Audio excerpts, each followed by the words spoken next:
Okay, Mike Kingsroot, PGA Pro, back here again with you to show you what I think is the most important fundamental, and that would be learning to swing the hands and arms correctly. Now, before we get into posture and all that stuff, you don't even need that just to enjoy the game basically. Okay, just to hit the ball kind of up in the air straight. You don't need to learn all that stuff, but what you do have to learn is how to swing the hands and arms correctly. Now the first thing to do that is you have to learn a decent grip.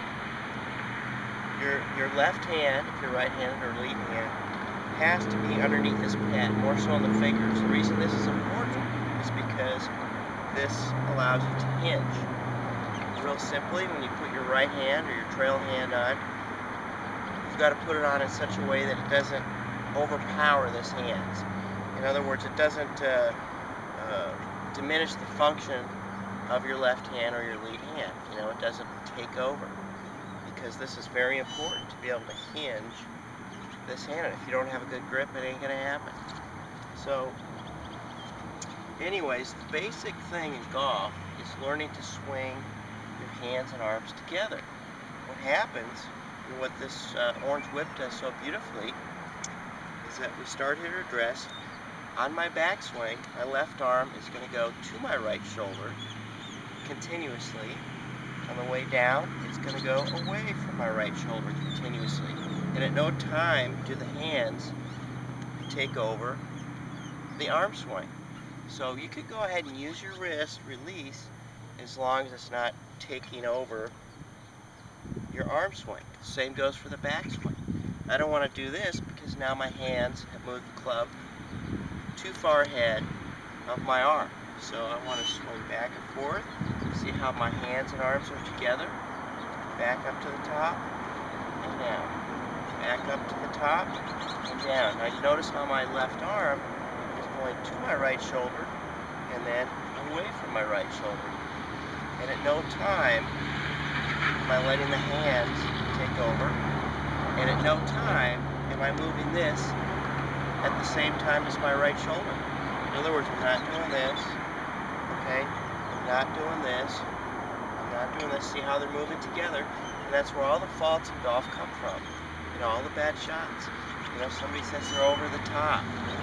Well, over the top means your left arm or your lead arm and your right shoulder go together, and that causes this action. Okay, a better player might get stuck just for a little bit. The left arm and the right shoulder go together and the hips take over, and that gives this action. Little inside out flip. So it's very important to understand that this moves separate from your body. Most beginners that I see, that I teach, kind of move the arm and the body together. Okay, so let me see if I can demonstrate with the club.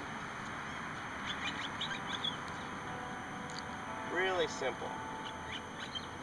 If you learn that, to enjoy the game of golf, if you can tee it up on the bad turn. Okay, there we go.